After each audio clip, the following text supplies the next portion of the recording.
সুধীবৃন্দ, আজকে আমি আপনাদের দেখাবো আমাদের এলাকার খুবই জনপ্রিয় একটা জায়গা যেটার নাম বাবুর ক্ষেত। আরো নানা রকম ফল ফাকড়া গাছ যা মালিকে মোড়েও ভোগ করতে পারে না।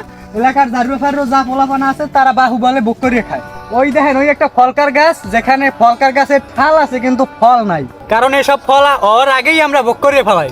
আপনারা মনে করতে পারেন এখানে এত এত ফলকার গাছ আছে, এগুলো এমনি পড়ে রয়েছে। আসলে বিষয়টা এমন না।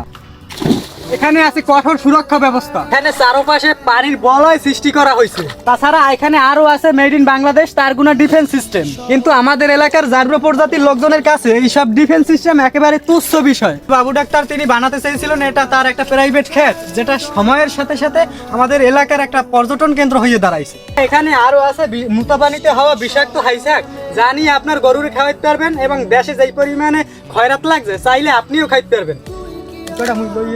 মনে করেন এখানে যাবতীয় যত সয় সম্পত্তি আছে তা আমরা এভাবেই ভোগ করিয়ে থাকি। এখানে এসব ডিফেন্স সিস্টেম আমাদের কাছে অন টুর ব্যাপার।